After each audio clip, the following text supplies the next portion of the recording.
révélation de Jésus-Christ. Oui. Hein? Ok. Dieu l'a lui donna pour montrer à ses serviteurs ce qui doit arriver bientôt. Très bien. Ok. Très bien. Tu me suis un peu? Voilà. Que Dieu ne lui donna là. Il y a bien le point. Écoute très bien. Dans cette phrase-là, il y a combien... Et tout à l'heure, tu as dit... Il y a combien... Écoute. Quand tu parlais avec Yeshua, quand tu parlais avec Yeshua, tu as dit, c'est Dieu qui a donné à Jésus-Christ, et Jésus-Christ a donné à Jean. Donc ça veut dire que Jésus doit être dissocié de Dieu. Quand tu parlais ça, tu n'as pas eu en mémoire le fait que tu as dit, c'est Jésus qui a donné à Jean. Tu n'as pas eu ça en mémoire. Bon, maintenant, je te rattrape maintenant par la suite. Tu essaies de... J'ai compris. Il faut être honnête. J'ai compris. Baba. J'ai compris. J'ai compris. Être honnête. J'ai compris. J'ai dit. Intellectuel. J'ai compris. J'ai dit. Voilà. Ici, là. Maintenant, je te pose la question à toi. Je te pose la question à toi maintenant. Non, attends, réponds à la question. Je te pose la question. Réponds à ma question. Dans ce verset-là, il y a combien de propositions? Je te pose, je suis pas, j'ai fini déjà avec ça. Il y a combien de propositions dans ce verset, s'il te plaît? Il y a combien de propositions? Si Jésus envoie un ange, à Jean, ça veut dire Jésus est quoi? Parce que tu as dit que les anges obéissent à Dieu. Ça veut dire Jésus est quoi? On va arriver sur ça. Ça, je t'en remercie. J'ai noté ça. OK? Mais s'il te plaît, il y a combien de propositions dans ce verset, s'il te plaît? Il y a combien? Il y a combien de propositions? Quand tu auras répondu à ma question, là, quelle est leur nature? Quelle est leur nature? Parce que ici, tu as vu qu'il y a que. Alors, après que, qui est subordonné à l'autre? Il faut qu'on sache cela. J'étais déjà mis sur la voie déjà. Parce que vous avez oublié, quand on faisait le cours sur les propositions là, indépendantes, tout ça. Et donc, c'est le moment qui est arrivé qui est là. Parce qu'il y a un « il » qui est dans ce verset. Il faut qu'on l'attribue à quelqu'un. Puisqu'il n'a pas été un « il » au pluriel, c'est un « il » au singulier. Or, nous voyons qu'il y a deux sujets. Donc, on va souligner les propositions et on va voir qui fait l'action. C'est de ça qu'il est question. Ah oui. Donc, je reviens à la charge. J'ai dit justifié, ou même Jean-Michel Kiki, toi qui cherches à être en grand là, vu que justifié a été honnête, il dit que là, où ça s'en va là, c'est un peu fort pour lui. Toi qui as les tests originaux. Je n'ai jamais dit ça, j'ai juste remarqué le fait que... Non, réponds. Réponds. Vraiment, dans le débat... Il y a combien de propositions? Je ne vais pas entrer dans l'analyse des tests en français. Il y a combien de propositions? Quand tu vas te permettre de répondre à la question que je t'ai posée, moi aussi, je pourrais te répondre. Je t'ai répondu. Mais non, tu m'as pas répondu. Je t'ai répondu. Tu as posé c'est quoi un ange? Je t'ai défini un ange. Je viens de te poser une question, celle de savoir si Jésus ordonne aux anges qui sont censés obéir à Dieu. Ça veut dire Jésus est quoi? Ça veut dire que Jésus est quoi? Il est toujours serviteur de Dieu. Ah, il est serviteur de Dieu. Bon, moi, je vais te montrer que Jésus n'est pas serviteur de Dieu, mais J'arrive. C'est que tu oublies. Non, écoute-moi. Non, en fait, Baba, on s'attarde sur des futilités. Baba, on s'attarde pas. C'est que tu es en train de faire là. Tu es en train d'établir une hiérarchie entre Jésus et son Créateur. Il n'y a pas de hiérarchie à établir. Et moi, je vais te montrer, parce qu'il y a là 2 jours, j'étais en train de causer avec d'autres personnes sur ce même groupe. Et puis, ils m'ont abandonné à 5 h du matin. Non. Et moi, je voulais Ils t'ont pas abandonné. Tu sais, souvent. Laisse-moi une minute. Comme il va descendre, laisse-moi une minute, je vais dire quelque chose. Pardon. Attends, Yeshua, attends. Non, j'aime le pardon. Je vais descendre tout à l'heure. Je vais expliquer quelque chose, pardonnez. Un instant aussi. Toi, un instant. Justifié. Oui. Prends ton livre. Matthieu chapitre 26, le verset 53. S'il te plaît, lis-nous ça à haute voix et puis donne-nous la compréhension. Tout le monde va entendre. Continuez le sujet, vous partez là-bas. Matthieu 26. Oui, verset 53. Verset 53. Ta question. Quelle est ta question, s'il te plaît, justifiée? Répète pour que tout le monde puisse l'entendre. Matthieu 26, 53. Lis. Attends, je suis à... Voilà, 53...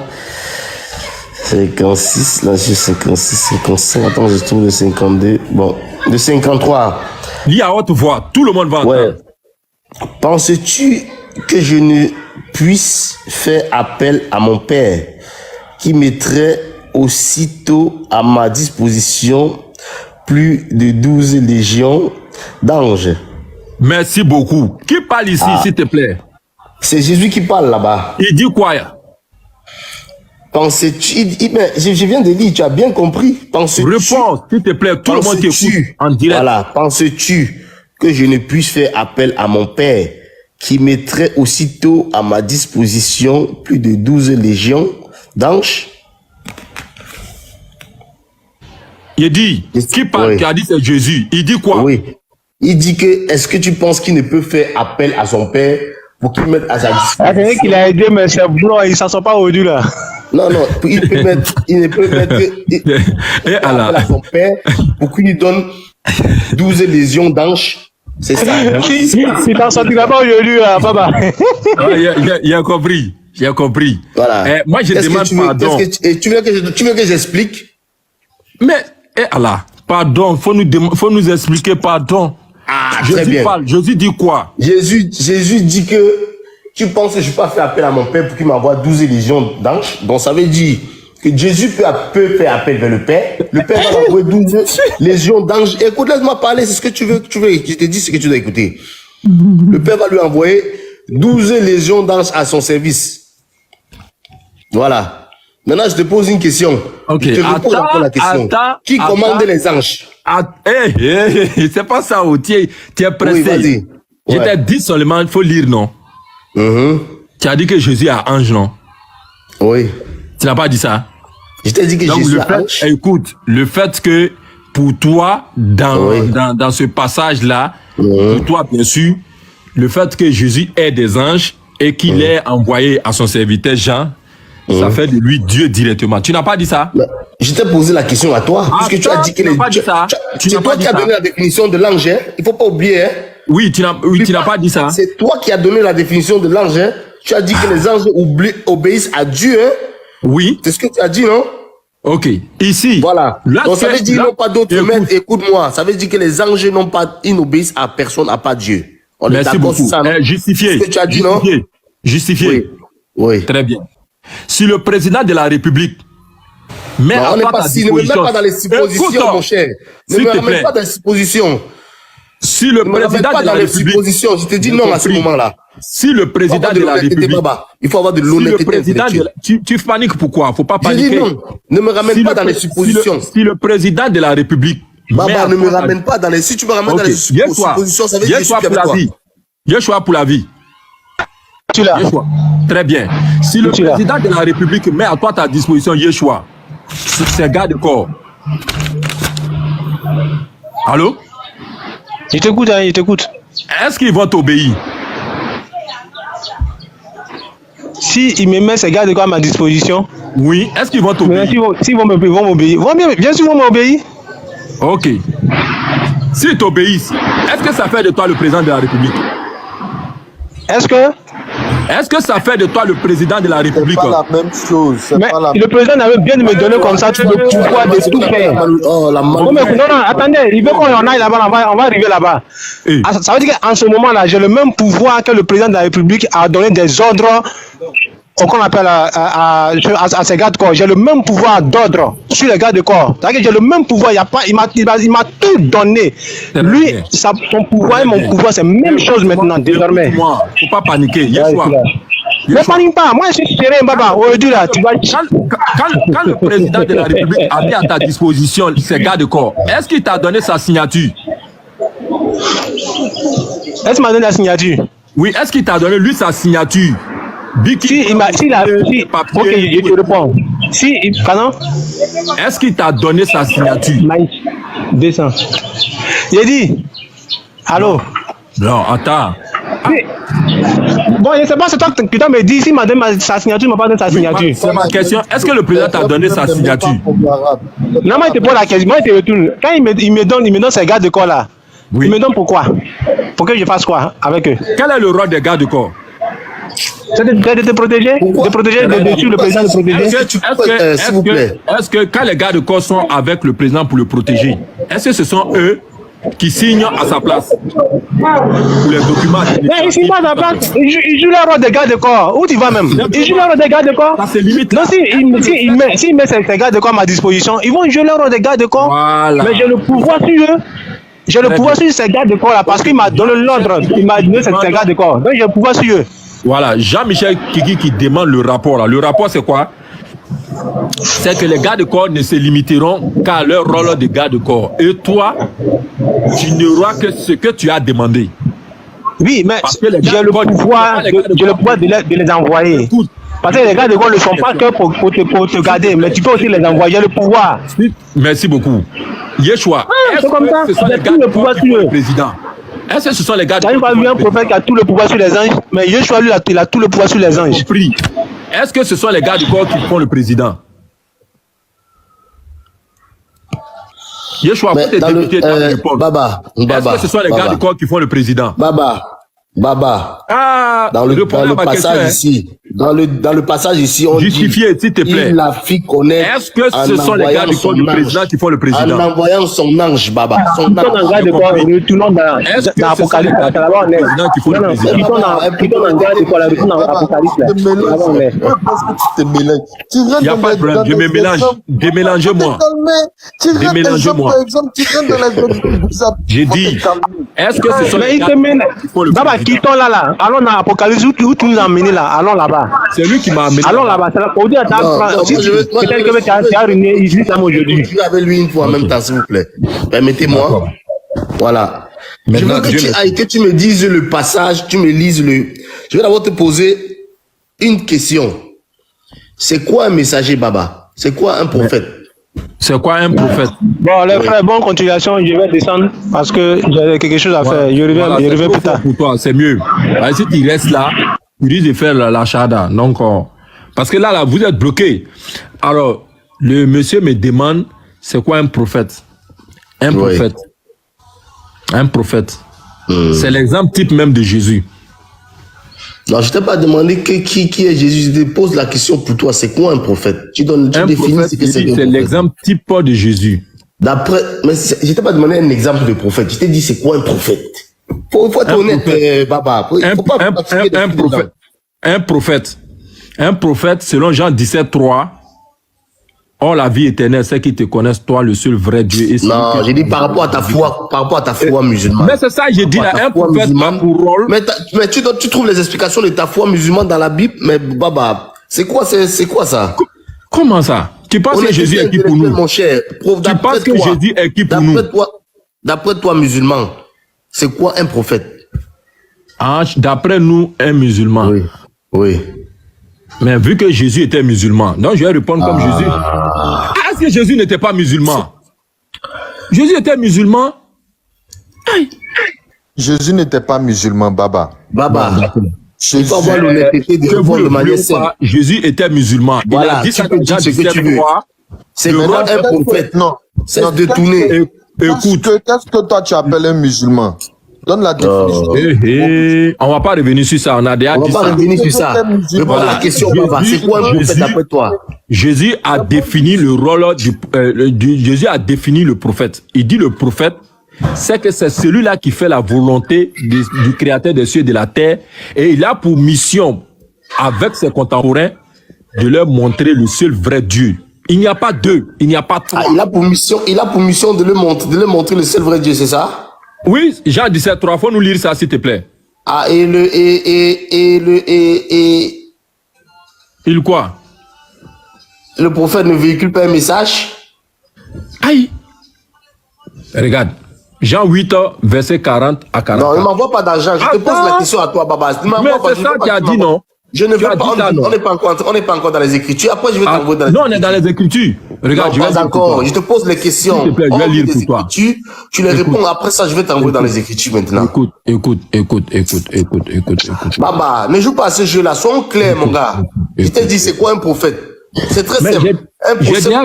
Un prophète, c'est quelqu'un qui véhicule, qui transmet le message, un message divin. C'est ça un prophète. Merci beaucoup. Quand Jésus dit dans Jean 17:3 que Dieu l'a envoyé pour faire connaître qu'il est le seul vrai Dieu, il est venu. On est d'accord pour cette définition de prophète. Donc, ce que j'ai donné en me basant sur Jean 17.3 là, c'est faux? J'ai dit, est-ce qu'on est d'accord sur le fait qu'un prophète, c'est un envoyé de Dieu pour transmettre un message?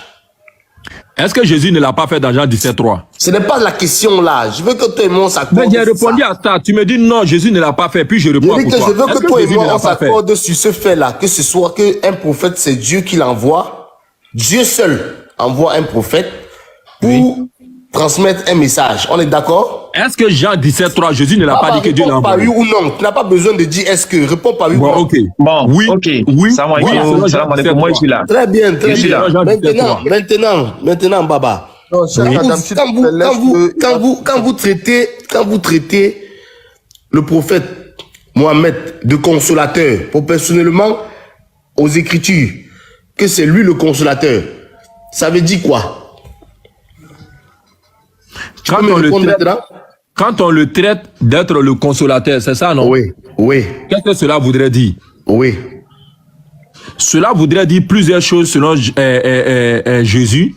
Dans Jean chapitre 16, par là pour descendre, à partir du verset 7 pour descendre, Jésus décrit parfaitement le rôle que va occuper ce consolateur en question. Oui. Voilà. Si tu veux, in fine, la clé du mot consolateur, c'est le fait que ce dernier-là sera un intercesseur pour l'humanité le jour de la rétribution. C'est tout. Bon. Maintenant, ce consolateur, en fait, c'est Jésus qui l'envoie, puisque il le dit aussi, je vous enverrai le consolateur. Donc ça veut dire, si vous considérez que Mohammed est un prophète, ça veut dire c'est lui qui l'a envoyé, et qui est le consolateur, ça veut dire c'est lui qui l'a envoyé, est Dieu. Sauf que tu n'as rien compris. Oh là là. Non, oh là là. Oui. Ça, c'est les arguments de ces pays-là. Voilà. Il n'a pas compris. Non, est-ce comment que Jésus, pas compris? est-ce que Jésus a parlé tel que toi, non. Oui, j'ai compris, justifié. Faut écouter. Baba, je veux que tu sois honnête.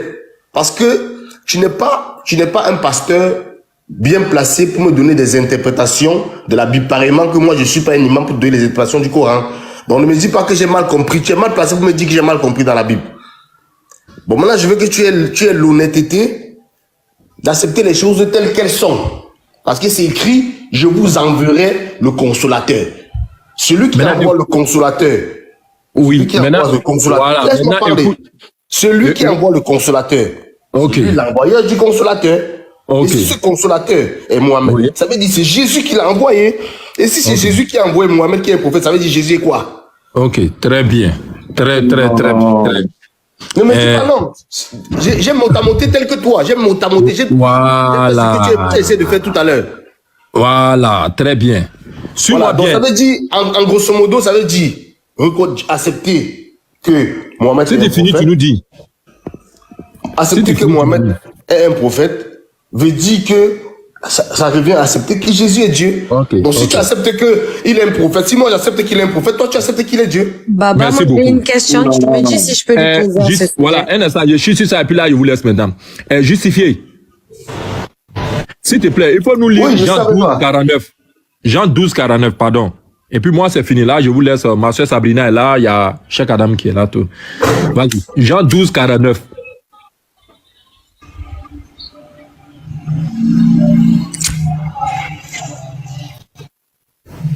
Lis, moi j'ai pas la Bible devant moi présentement. Pourtant tu as lu premièrement. Ok. Non, je me suis déplacé devant. Voilà, Sabrina. Oui, Baba. Jean 12:49. Allez, je prends la tablette. Voilà. Parce que ce monsieur-là, il a l'art de comprendre et il a aussi l'art de refuser de comprendre. Voilà. Alors, c'est clair. Je te rappelle qu'il y a... Nous disons que ce passage-là, bibliquement parlant, puisqu'il est écrit, mais nous allons le comprendre, puisqu'il s'agit de le comprendre. C'est en cela que je vais demander gentiment... Maintenant, toi, musulman, tu veux me faire comprendre la Bible maintenant. Ah, c'est ça, tu as compris, Dieu merci. Je peux aussi te faire comprendre le Coran. Ça veut dire que je peux te faire comprendre le Coran aussi. Comme 12, verset 49. Voilà.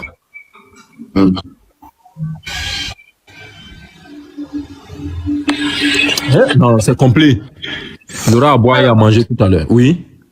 Car je n'ai point parlé de moi-même, mais le Père qui m'a envoyé m'a prescrit lui-même ce que je dois dire et annoncer.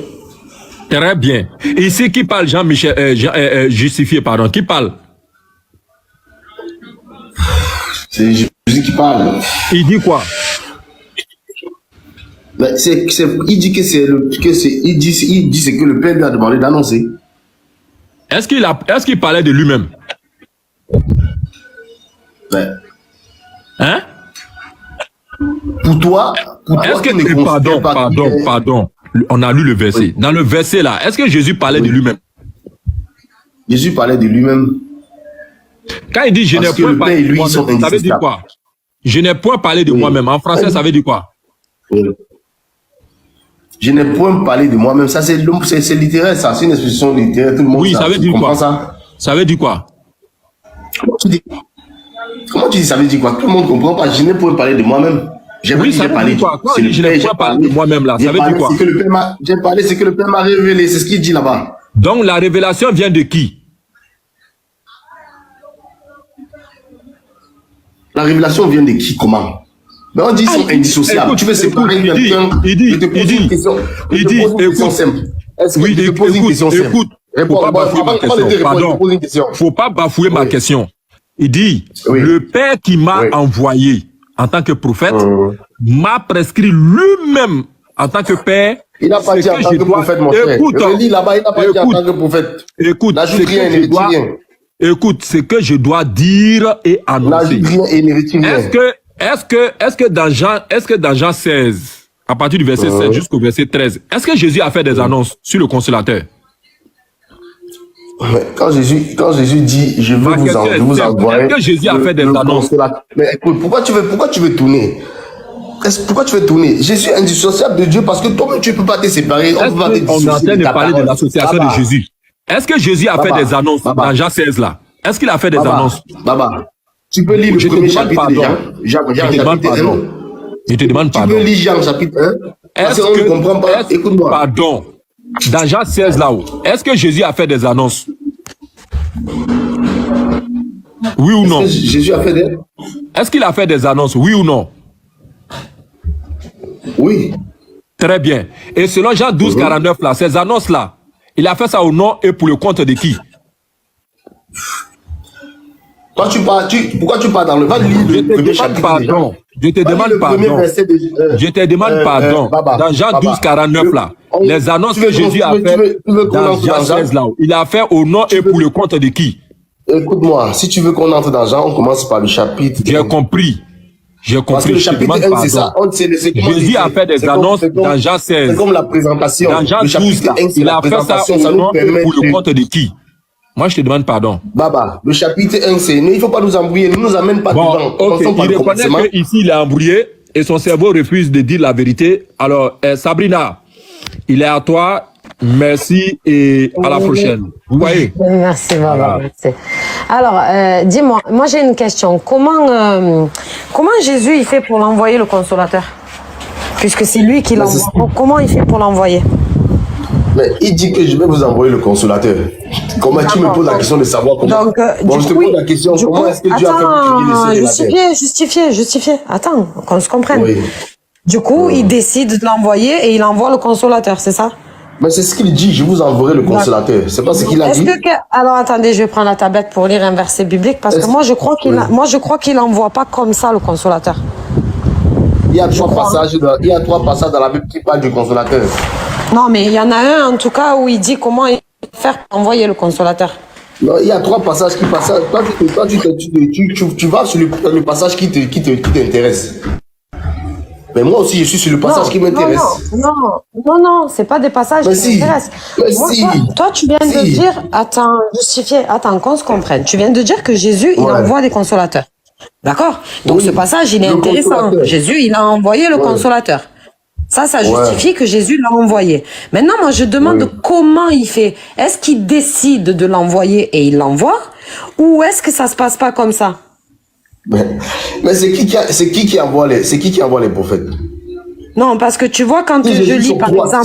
Si Jésus sur toi a la notoriété d'envoyer le consolateur... Non, tu n'as pas compris ce que je veux dire. Il faut se poser la question sur sa nature. Attends, t'as pas compris ce que je veux dire. Parce que tu vois, quand je lis Jean 14, 16, moi, je vois écrit, et moi, je prierai le Père, et il vous donnera un autre consolateur. Bon, on va lire l'autre passage, alors là où il dit que je vais vous envoyer le consolateur. Il faut que je remonte pour vous envoyer le consolateur. Lis ce passage, il n'a pas dit que je vais prier le Père là-bas, il dit je vous envoie le consolateur. Tu n'as pas compris. Mais oui, mais bien sûr, il envoie le consolateur, il n'y a pas de débat là-dessus. Et bon, si je Maintenant, me limite, comment il fait? Si je me limite juste, il n'y a pas de commande, parce que les questions de Dieu, Non, s'il te plaît, justifier. Je peux prendre 2 minutes, s'il te plaît, tu vas continuer. Je veux juste compléter ce que Justifié dit.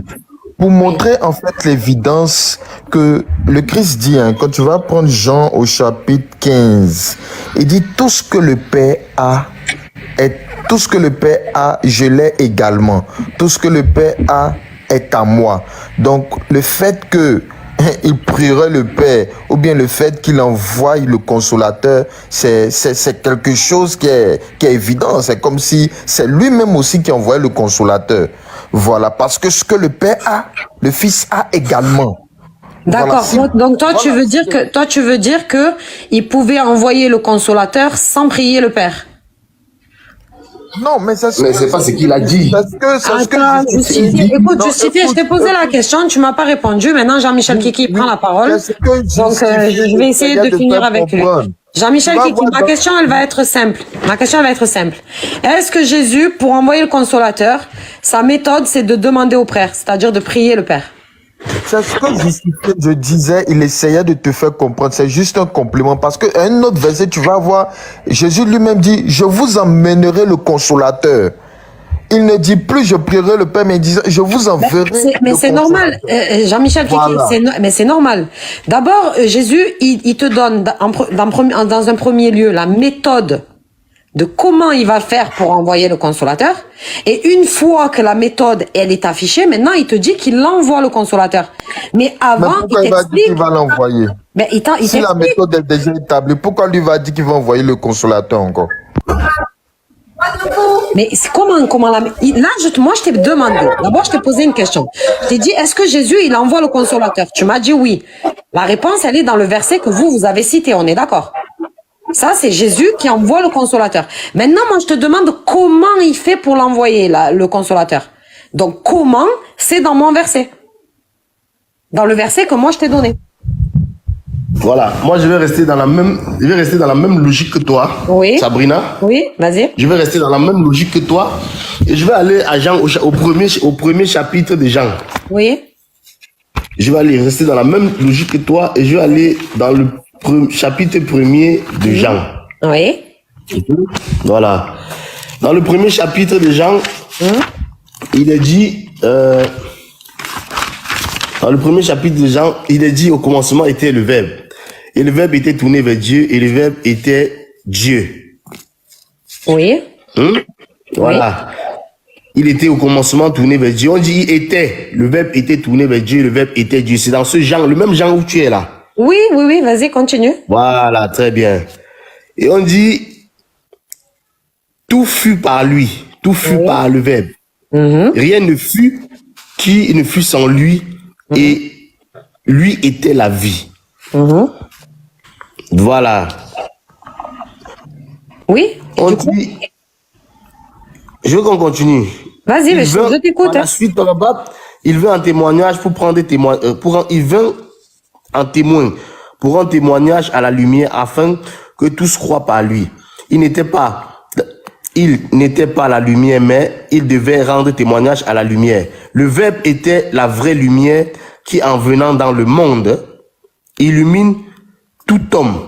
Le Verbe était la vraie lumière qui, en venant dans le monde, illumine tout homme. Donc ce Verbe-là, qui était au chapitre 1, verset 1, était avec Dieu et qui était Dieu. C'est ce même Verbe-là qui vient dans le monde et pour illuminer tout homme. Tu as compris? Oui. Et donc, ça veut dire quoi? Explique-moi. Voilà. Et c'est ce Verbe-là qui est Jésus. Oui, d'accord. Donc, alors, tu veux dire que, du coup, la parole a été faite chair et ce verbe, c'est Jésus. Mais c'est ce que ça dit. D'accord. Donc, selon toi, selon ce verset, Jésus, donc, c'est Dieu. Alors, moi, maintenant, j'ai une question. Enfin, on va dire même deux. Sans Dieu, donc sans le Père, d'accord? Sans le Père, est-ce que toi, tu aurais pu connaître le Fils? Sans le Père, est-ce que j'aurais pu connaître le Fils? La parole fait chair, là. La parole fait chair, là. Sans le Père, est-ce que tu aurais pu connaître le Fils? Non. Sans le Père, tu n'aurais pas pu connaître le Fils? Oui. D'accord. Maintenant, sans le Fils, là, sans la parole faite chair, là, est-ce qu'ils connaissaient le Fils quand même? Le Père, par contre, les gens avant que le Fils vienne, est-ce qu'ils connaissaient le Père? Sans le... Allez, tu reprends un peu ta question, s'il te plaît. Donc là, tu me dis que le Fils, c'est Jésus, d'accord? Mais que forcément, ce fameux Jésus, c'est le Père, vu que c'est le Père, la parole du Père, qui est elle-même le Père, qui est venu en chair. Bien sûr, c'est pas moi qui le dis, c'est là. C'est dans Jean. On est d'accord. Oui, moi, je te suis. Moi, je te suis. Maintenant, toi là, sans le Père, sans que le Père existe, est-ce que toi, tu aurais pu connaître le Fils? On dit que le Père et le Fils sont la même chose. Comment tu me dis maintenant que sans le Père, est-ce que je pourrais plus connaître le Fils? Donc tu peux pas, on est d'accord. Tu peux pas. Sans le Père, tu pouvais pas connaître le Fils. Puisque le Père et le Fils, c'est la même chose. Comment tu dis sans le Père? Si tu connais le Père, tu connais le Fils, tu connais le Fils, tu connais le Père. Mais le Fils, attends. Justifier, essaye, avant de t'exciter comme ça, essaye de comprendre la question. Je comprends ta question. Voilà. Le Fils, on est d'accord que c'est le Verbe qui a été fait chair, qui est venu dans le monde, Jésus. Oui. On est d'accord. Voilà. Oui. Maintenant, en gardant ça en tête, en gardant le Jésus en chair, là.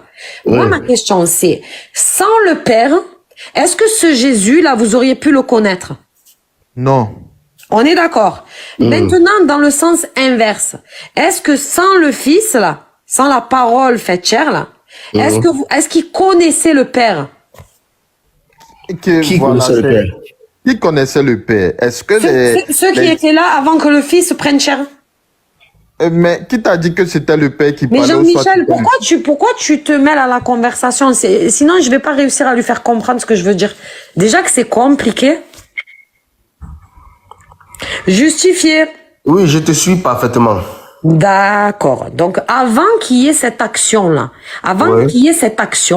que le Verbe de Dieu se fasse chair, là. Oui. Est-ce que avant que ça se passe, les gens à qui Dieu avait parlé, c'est-à-dire les enfants d'Israël, on va dire les enfants d'Israël, allez, pour que ce soit plus clair, est-ce qu'ils connaissaient le Père? Mais bien sûr, ils connaissaient le Père. D'accord, on est d'accord. Donc, on est d'accord que dans les deux, là, dans le Père et dans le Fils, il y en a un qui est prédominant, puisque un peut faire apparaître l'autre, mais le deuxième ne peut pas faire apparaître le premier. Je peux parler?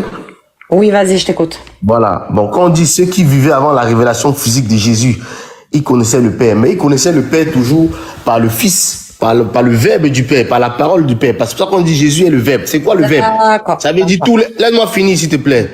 Tous les messages reçus par les prophètes avant, c'était le Fils qui donnait pas. C'est le Fils et le Verbe.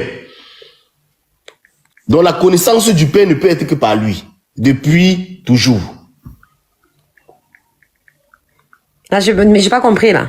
Le Verbe, c'était la parole. Comment ça? La parole. Le message qui. Donc c'est par Jésus, c'est par Jésus, c'est ça. Si tu as dit que avant la révélation de Jésus, ceux qui connaissaient le Père, s'ils connaissaient le Fils, je t'ai dit oui, ils connaissaient le Père par le Fils. Pourquoi? Parce qu'ils recevaient la parole. Si tu as lu le livre des prophètes avant, la plupart des prophètes, qu'est-ce qu'ils disent? Qu'ils écoutaient la voix de Jésus, la voix de Dieu. Cette voix de Dieu, c'est quoi? C'est le Verbe. Vrai ou faux? Oui. Voilà. Attends, attends. Donc toi, tu dis que la voix de Dieu, c'est le Verbe, c'est ça? Mais la parole de Dieu, c'est quoi?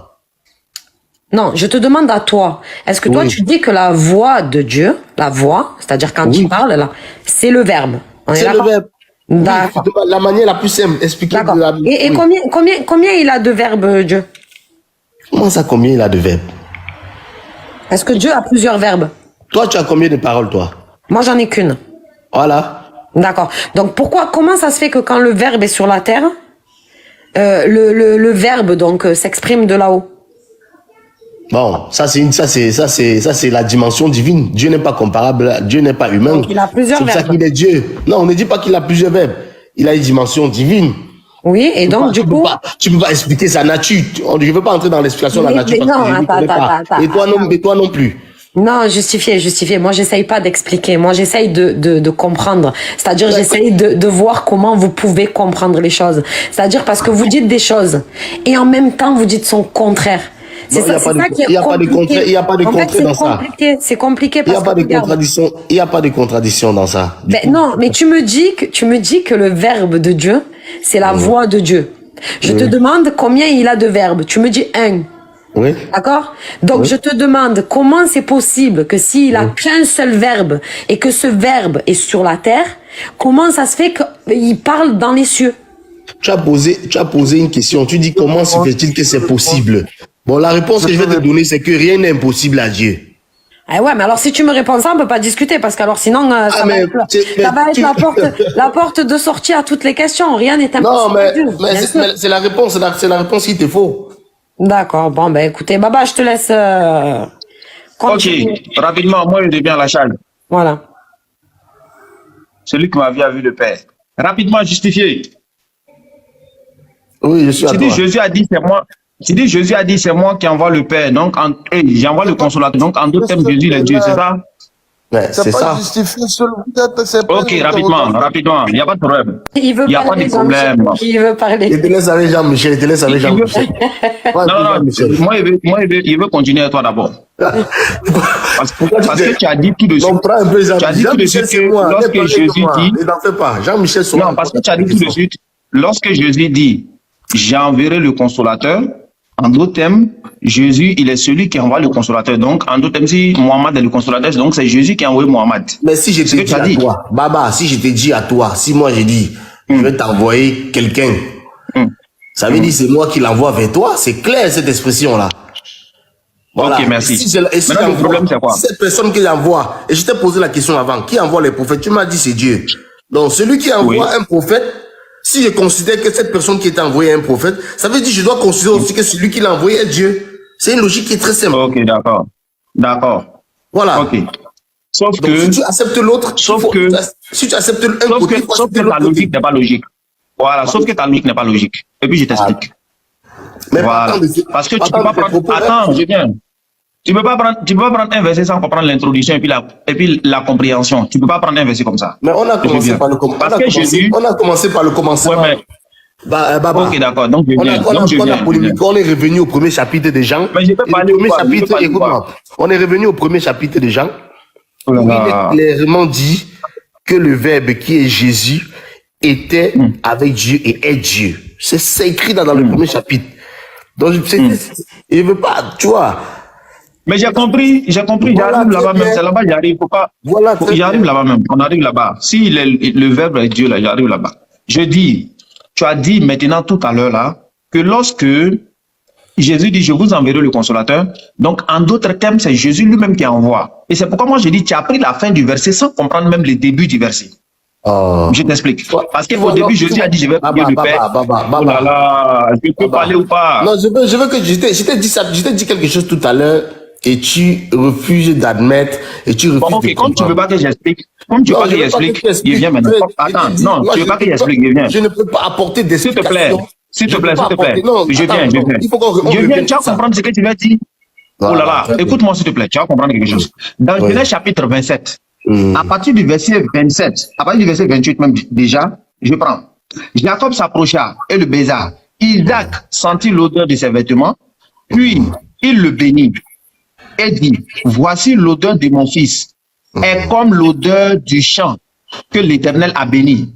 Que Dieu te donne de la rosée du ciel et de la graisse de la terre, du blé et du vin en abondance. Donc ici, Jacob là, voici, comment on appelle, Isaac, qui bénit son enfant en disant que Dieu te donne de la rosée du ciel et de la graisse de la terre, du blé et du vin en abondance. Donc qui donne ici? C'est Dieu qui donne. Ok, la suite. À partir du verset 37. C'est une bénédiction.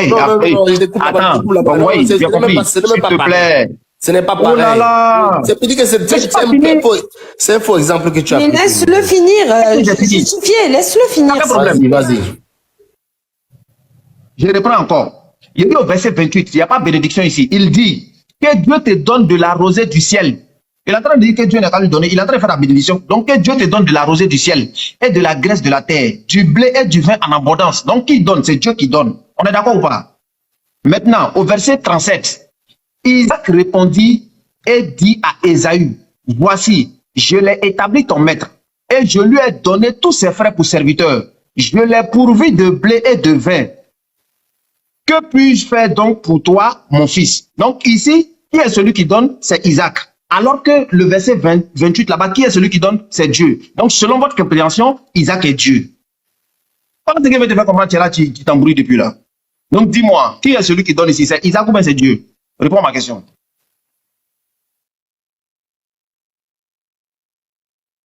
Sois ici. Monsieur Baba, moi je veux pas que tu me tires de... Tu veux qu'on reste dans la Genèse? Je veux que tu me réponds ici. Je veux que tu me réponds. Qui est celui qui donne? C'est Isaac ou c'est Dieu? Écoute-moi, Baba, si on doit débattre, on doit changer un endroit. Parce que dans toutes les parties de la Bible, il peut rester là-bas et te montrer que Jésus est Dieu. Dans toutes les parties de la Bible. C'est pas grave. Ici, donc, là, est-ce que Isaac est dans Dieu? La Genèse, on n'a qu'à y rester et puis tu ne me sors plus de la Genèse. Oui, si tu veux, on n'a qu'à rester, c'est pas grave. Il ne t'a pas demandé s'il est Dieu, mais si Jésus est Dieu ou pas. Il dit, ici, là, Isaac dit, c'est lui qui a donné. L'autre côté, on dit, c'est Dieu qui donne. Il te demande si Isaac est Dieu. Mais comment tu peux dire Isaac est Dieu? Isaac n'est pas Dieu. Comme de la manière, toi, tu dis Jésus est Dieu, là. Tu dis, Jésus dit, je vais prier le Père, il va envoyer le consolateur. Et comme ici, Jésus dit, je l'envoie. Donc, pour toi, ça veut dire que Jésus est Dieu. Pourquoi? Parce que là-bas, il a dit, c'est Dieu qui envoie. Ici, il dit, c'est lui qui envoie. Donc, il est Dieu. Isaac aussi dit, je l'ai donné. Il dit, Dieu donne. Qui a donné? C'est Isaac, non? Donc, Isaac est Dieu. Selon votre logique, c'est simple. Ce n'est pas. Il faut revoir la Trinité, alors. C'est pas la même chose. C'est la même chose. C'est la même chose. Quelle est la différence? La différence est laquelle? C'est pas la même chose. La différence est que c'est la même chose. Parce que Jésus dit, Dieu, je vais prier le Père, il va vous donner. Donc ici, c'est le Père qui donne. Et de l'autre côté, Jésus dit, je vais vous envoyer. Donc ici, tu dis, c'est lui qui envoie. Donc en d'autres termes, Jésus est Dieu. Isaac aussi dit, Dieu va donner. Et puis il dit, c'est moi qui ai donné. Donc Isaac est Dieu. C'est fini. C'est Jésus dont parle Jean. Jean l'a bien défini au chapitre 1. Il faut laisser Jean, il n'y a pas Jean ici. Réponds à ma question. J'ai dit pour te montrer que c'est pas la même chose. Jean l'a bien défini au chapitre 1 de son évangile. Il a dit, il est le Verbe, il était avec Dieu et il est Dieu. Là, voilà. Tu m'envoies dans la divinité, tu ne réponds pas à ma question. Maintenant, dans la Genèse, Isaac est héritier de la promesse. Il est héritier de la promesse que Dieu a faite à Abraham. Voilà. Donc c'est un dû. Cette promesse-là est un dû pour lui. C'est un dû. On ne parle pas des promesses.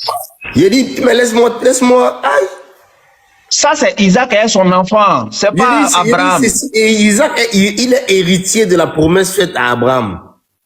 Il a compris. Il ne parle pas de ça. Voilà. Donc ça veut dire la promesse que Dieu a faite à Abraham. Abraham ne l'a pas reçue. Entièrement. Isaac hérite de la promesse que Dieu a faite à Abraham. Ça, on a compris. Voilà. Et cette promesse est un dû. Et Isaac a le droit, en tant qu'héritier, de donner à qui il veut. Et c'est ce qu'il fait à son fils. Voilà. Voilà. Maintenant, le problème, c'est que ici... Donc, ça veut dire, écoute-moi. Le problème maintenant est que ici... Non, laisse-moi terminer. Je n'ai pas terminé. Voilà. Pour comprendre parfaitement le sens de cette partie que tu as lue, il faut aller plus haut dès le départ. Aujourd'hui, là, tu es allé au départ. Aujourd'hui, là, tu es allé au départ. Bien sûr. Tu es allé au départ. Au départ, là, qui envoie? Jésus, il va prier le Père, il va envoyer, non? Je suis allé au départ de l'écriture de Jean, mon cher. Pareillement qu'avec Isaac, je m'en vais au départ. Attends, tu peux répondre à ma question, mais tu ne peux pas répondre. Mais j'ai répondu à ta question. Ok, ma question là. Isaac dit que Dieu te donne de la rosée du ciel et de la graisse de la terre. Donc ici, Isaac est en train de dire c'est Dieu qui va lui donner. Et au verset d'après, Isaac répondit, je lui ai donné. Il te demande si Isaac là, il lui transmet juste la promesse qu'il a. C'est ça, il est héritier, l'héritage qu'il a, il transmet ça. Si tu réponds ça là, le courant même va se trouver dans ta tête même. Tu peux pas répondre. Maintenant, comme tu dis Jésus est Dieu, alors là-bas, c'est bon. Comme tu dis Jésus est Dieu, alors là-bas. Aucun de vous ne peut répondre à ça là. Aucun de vous. Moi, je vous dis, vos croyances là, si vous venez à ça dans la Bible là, vous ne pouvez pas vous en sortir. C'est 2 poids, 2 mesures. Maintenant, tu as dit Jésus est la parole de Dieu, donc il est Dieu, c'est ça, non?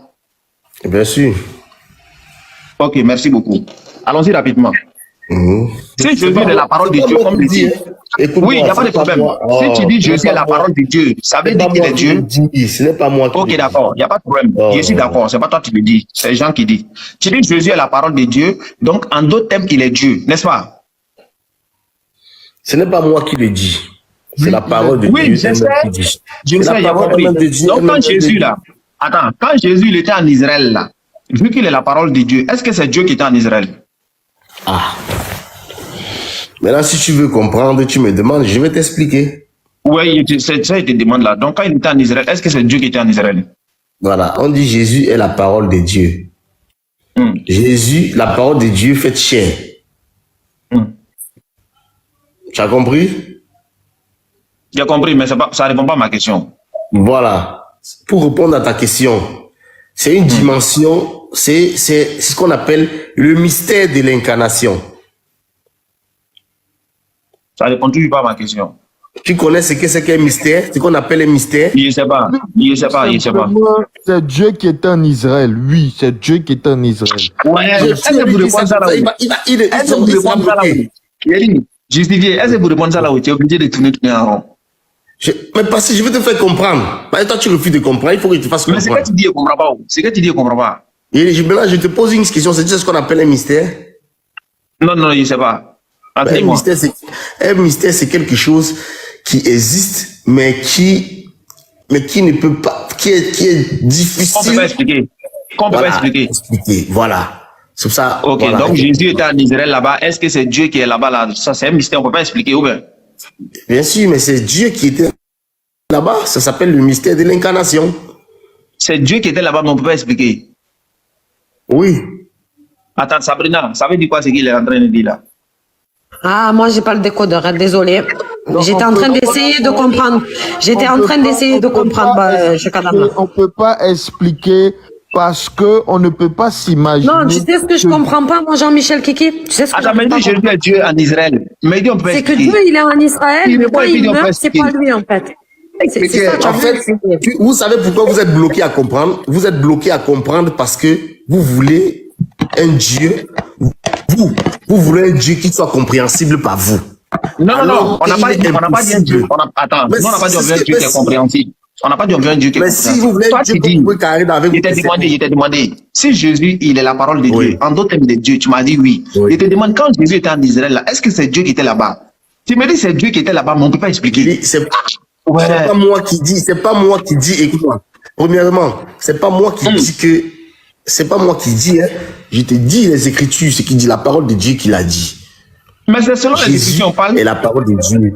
Voilà, il était, donc, il est la parole de Dieu, donc il est Dieu, non? Maintenant, toi, tu me poses la question. Tu me poses la question. Il est la parole de Dieu, donc il est Dieu, n'est-ce pas?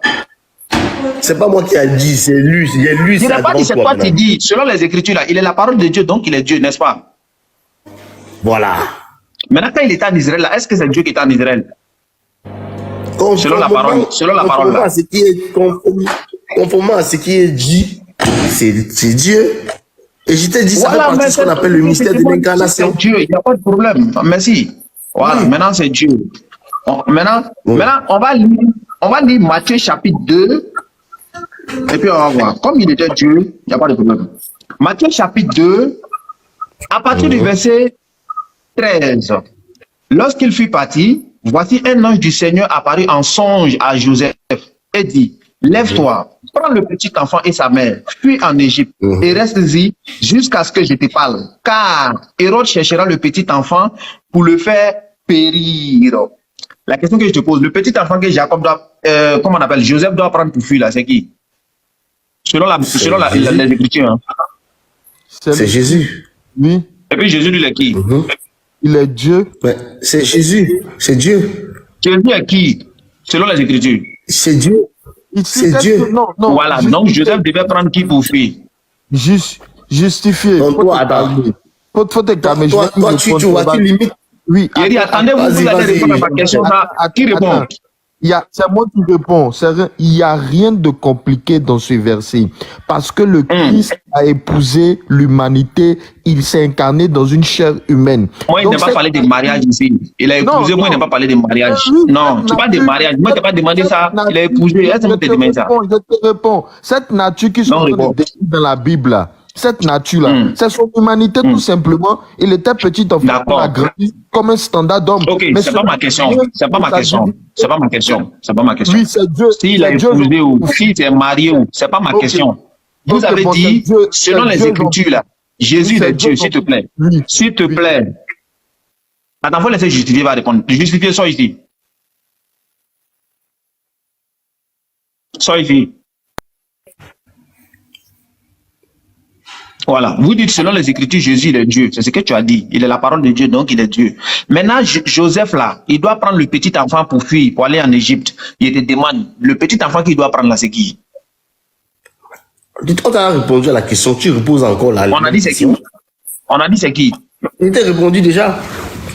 Que c'est qui? C'est Jésus-Christ qui est Dieu. Donc, il doit prendre qui pour fuir? S'il est Dieu, là, faut dire qu'il a pris Dieu pour fuir. C'est ça. Il faut dire, il veut que ça sorte de ta bouche. Mais tu l'as dit déjà, pourquoi tu veux que je le répète juste? Non, il ne veut pas que ça sorte de ma bouche. Toi, il faut dire ça. Toi, faut dire. Non, pourquoi tu veux que je dise?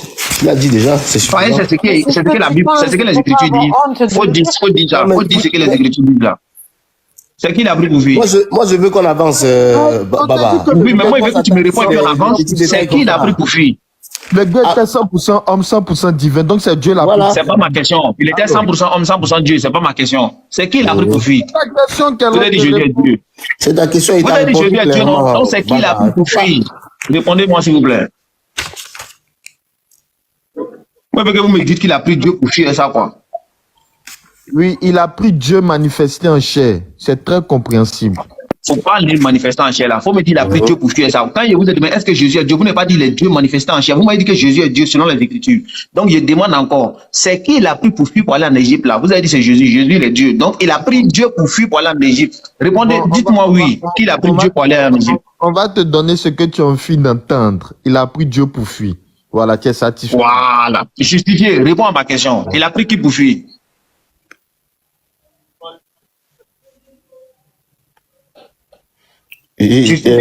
Oui, il a pris Dieu manifesté en chair pour fuir.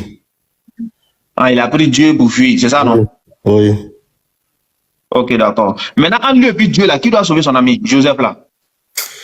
Entre lui et son ami, entre Dieu, mon gars, les plans de Dieu sont insondables. Faut pas bégayer. Écoute-moi bien. Entre Joseph et puis Dieu, qui doit sauver son ami? Les plans de Dieu sont insondables. C'est Dieu. Si, mais bien sûr, c'est qui sauve là-bas? Qui sauve? Je te pose la question, qui sauve qui là-bas? C'est Joseph qui sauve Dieu. C'est Joseph qui sauve Dieu. Oui. Ah. Donc Joseph. Entre Joseph et puis Dieu là, qui doit sauver son ami? Joseph a eu l'idée, l'intuition dans sa tête de partir. Il faut. C'est un ange qui est venu lui dire ça. Et qui envoie l'ange? Qui envoie l'ange? Oui. C'est la question même, je vais en venir même, c'est la question même, je vais te demander même. On arrive tout doucement, regarde.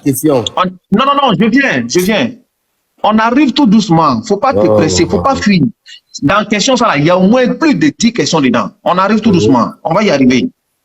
Donc je te demande maintenant, c'est Joseph et puis Dieu là, qui doit sauver son ami? J'ai dit là-bas, c'est pas Joseph qui sauve, puisque c'est Dieu lui-même. C'est pas grave. Joseph et puis Dieu là, qui doit sauver son ami? Je veux pas, ça c'est des questions de bassesse et de banales même. Et puis tu peux pas répondre. Non, mais je t'ai déjà donné la réponse, toi tu refuses de comprendre. Mais réponds, il a soulevé qui. Attends, Joseph et puis Dieu qui doit sauver son ami. Tu peux pas répondre quoi? Qui a fait comprendre à Joseph qui devait. Faut laisser qui a fait là. Qui doit sauver son ami en Dieu et Joseph? Je ne laisse pas qui a fait. Il ne laisse pas. C'est ça qui est important aussi là-bas. D'accord. C'est ça qui est important. C'est Joseph qui a soulevé Dieu pour partir à lui, ou bien? Averti par qui? Non, il faut laisser avertir là. Laisse l'autre là de côté même d'abord. J'ai dit.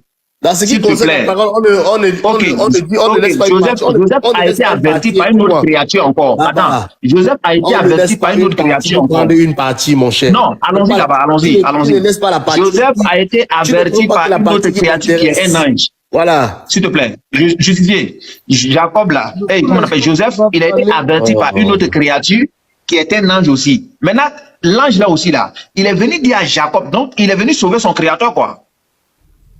Bon, faut il va expliquer. Réponds à ma question. Jean-Michel, il faut te calmer. Il n'a pas répondre maintenant. Jean-Michel, réponds-lui pendant. Je suis en train de chercher un passage là. Il répond pas. Toi, il faut répondre. Coupe ton micro. Sois ici. Jean-Michel, coupe ton micro. Justifié, sois ici.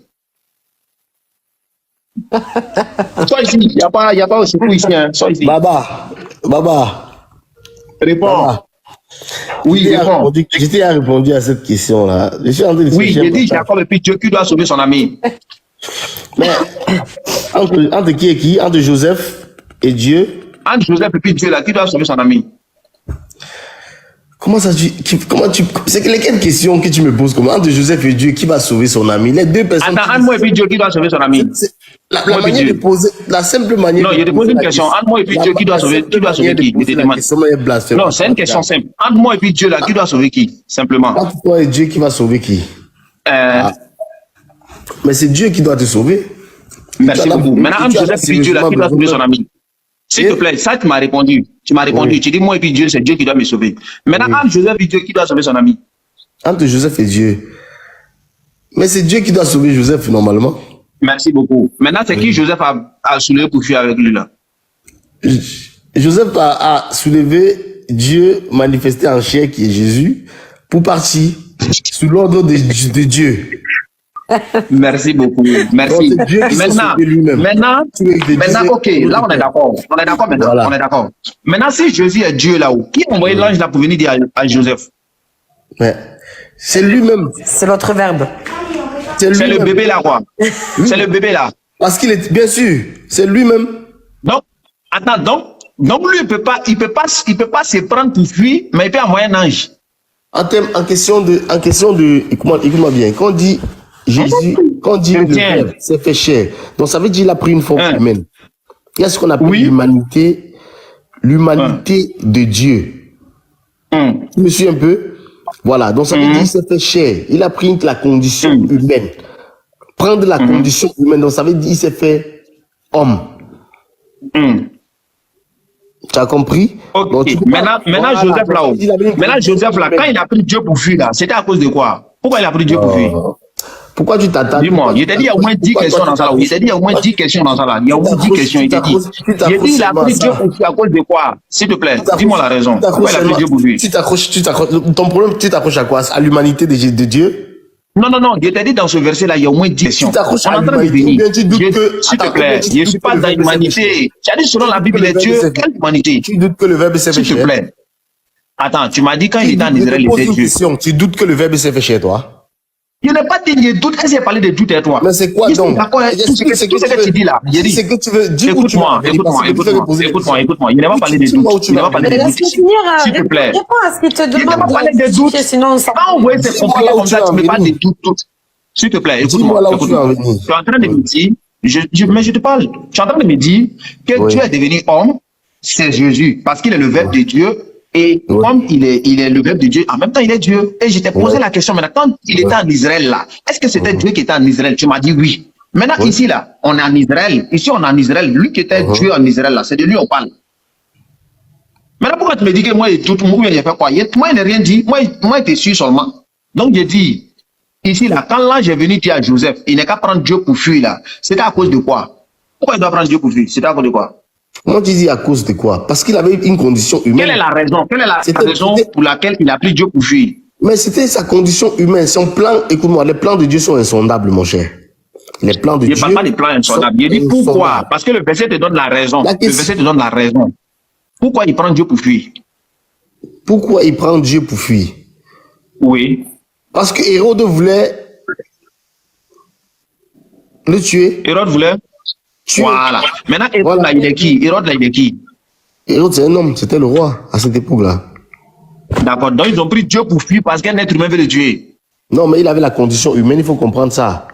Oui, je suis d'accord. Donc ils ont pris Dieu pour fuir parce qu'un être humain veut le tuer. Il avait la condition humaine. C'est pas grave. À une condition, là, tu m'as dit quand il était en Israël, il était Dieu. S'il te plaît, tu m'as dit quand il était en Israël, il était Dieu. Bien sûr, mais il a compris. Il a compris, non? Il sait que Jésus était homme. Il sait qu'il était un être humain. Mais c'est malgré tout ça qu'il dit les dieux, non? Donc il dit, Joseph là, il a pris Dieu pour fuir parce qu'il y a un être humain qui veut le tuer, c'est ça? Bien sûr, il avait la condition humaine. Donc ils ont pris Dieu pour fuir parce qu'un être humain veut le tuer. Il avait la condition humaine, c'est vrai. C'est pas ma question. Il demande s'ils ont pris Dieu pour fuir parce qu'un être humain veut le tuer. Ta question, c'est une question qui n'a pas de sens en fait. C'est pas grave, faut répondre quand même. Je ne réponds pas parce qu'elle n'a pas de sens. Est-ce qu'ils ont pris Dieu pour fuir parce que Hérode veut le tuer? Est-ce parce qu'un créatif veut le tuer? Est-ce que ça veut dire ça? Tu n'as pas bien compris. Je dis ta question n'a pas de sens. C'est ce que le verset dit. Écoute-moi, je reprends le verset. Lorsqu'il fut parti, voici un ange du Seigneur apparut en songe à Joseph et dit, lève-toi, prends le petit enfant et sa mère, fuis en Égypte et reste-y jusqu'à ce que je te parle. Car Hérode cherchera le petit enfant pour le faire périr. Ma question que je te pose, il dit donc ils ont pris Dieu pour fuir parce qu'il y a une créature qui veut le tuer, quoi. Oui ou non? Attends, quand tu dis ils ont pris Dieu pour fuir. Bon, il a pris Dieu. C'est pas grave. Il a pris Dieu pour fuir. Il a pris Dieu pour fuir parce qu'il y a une créature qui veut le tuer, c'est ça?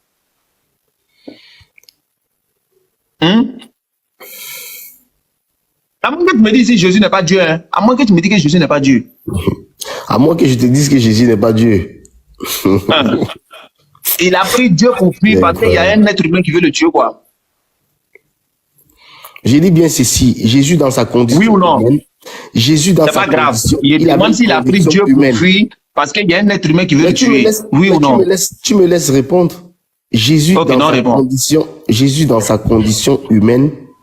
Tu connais ce que veut dire condition? On avait dit qu'il s'est fait homme.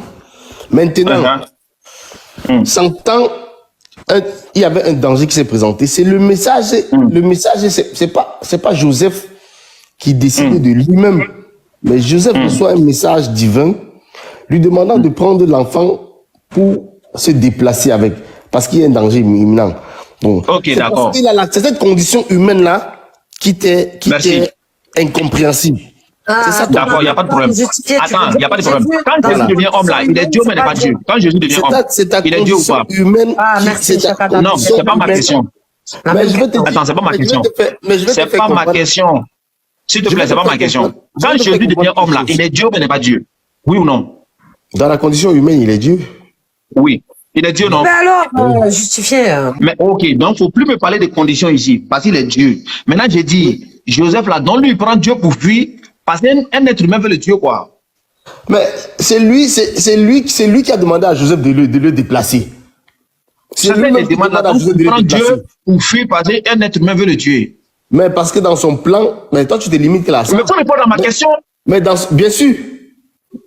Bien sûr que oui. Réponds à ma question. Bien sûr que oui. Et je vais te donner raison. Il a pris Dieu pour fuir parce qu'il y a un être humain qui veut tuer Dieu. Oui. Ok, merci beaucoup. Et puis, à la prochaine.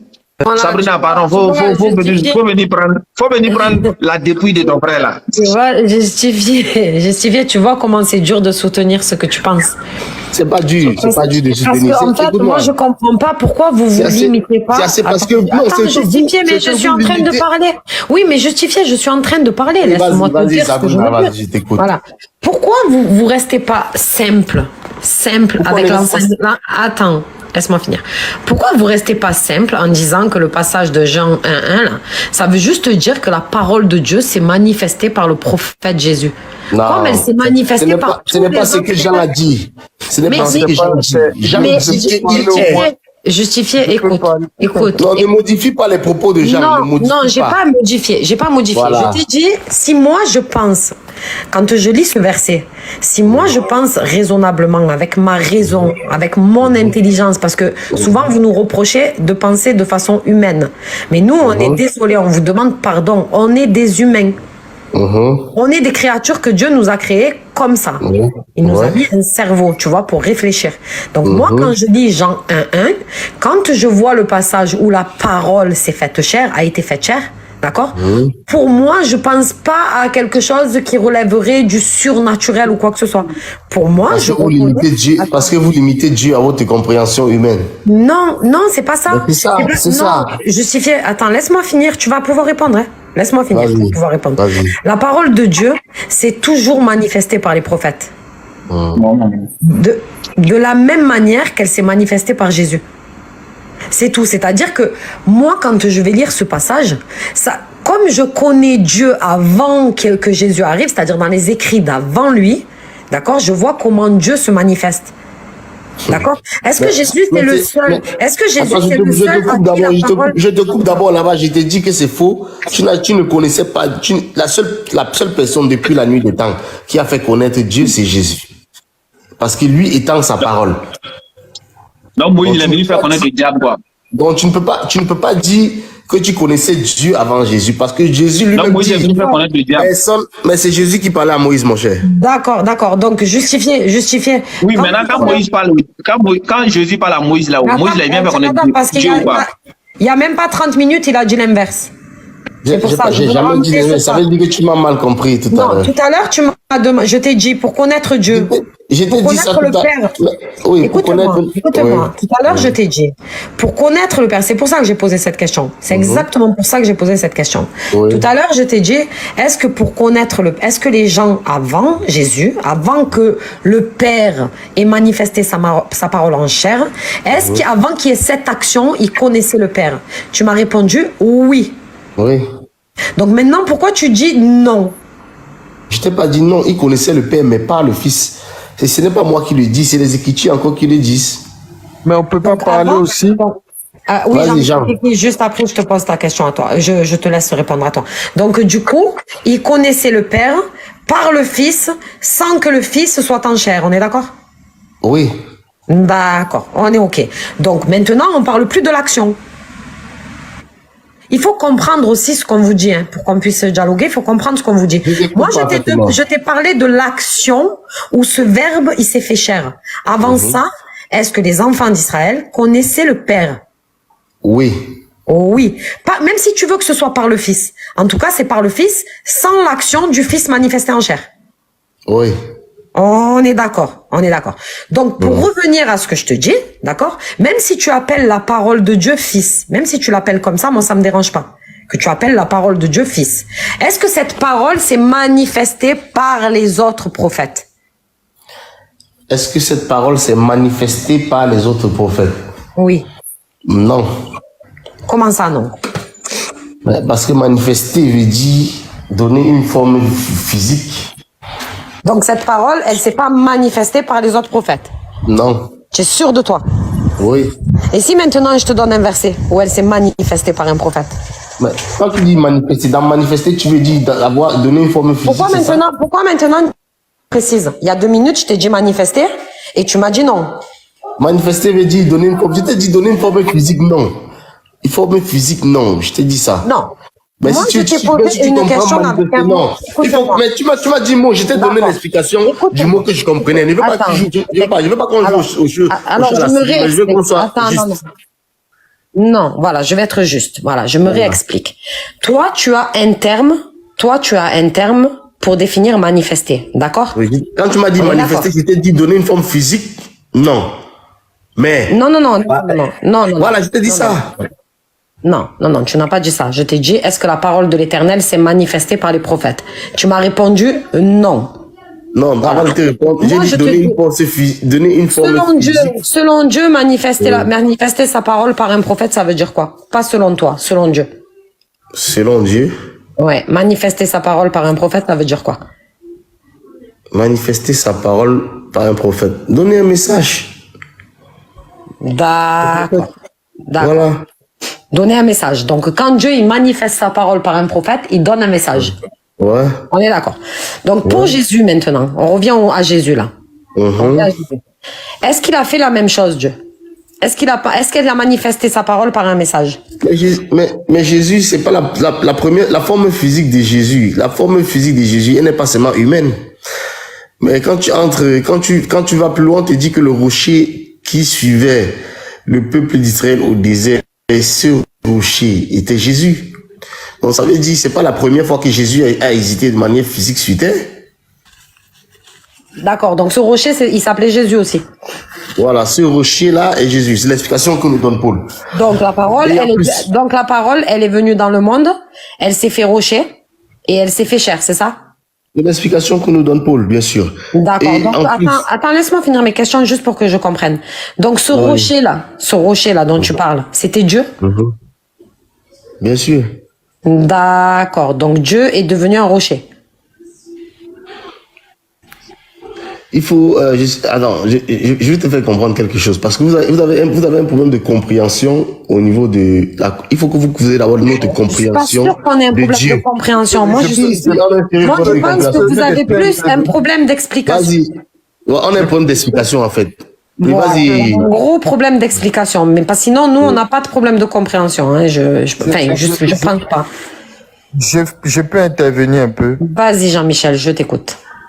Voilà, c'est très important. C'est un verset dont Paul nous donne même un éclairage qui nous montre, je crois c'est quoi tu avais pris là?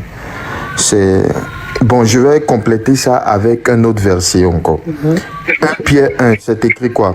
Les prophètes qui ont prophétisé touchant à la grâce qui vous avait été réservée ont fait de ce salut l'objet de leur recherche et de leur investigation, voulant sonder l'époque et les circonstances marquées par l'Esprit de Christ qui était en eux et qui attestait d'avance les souffrances de Christ et la gloire dont elles seraient suivies. En d'autres termes, pour dire quoi? Que même les anciens prophètes là, ils avaient déjà cette révélation là, que le Fils de Dieu allait être incarné. Et Pierre est en train de nous dire qu'il cherchait à sonder l'époque. Il cherchait à sonder le temps à laquelle cette prophétie allait se réaliser. Mais Dieu est en train de leur faire comprendre que ce n'était pas pour eux, que ce n'était pas destiné à leur temps, à leur époque. Ils voyaient déjà cette gloire qui allait être manifestée en chair.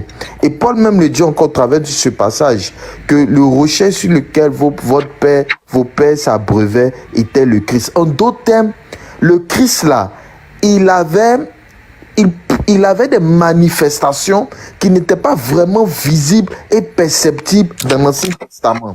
C'est dans le Nouveau Testament qu'on a l'incarnation du Fils au travers de la Vierge Marie.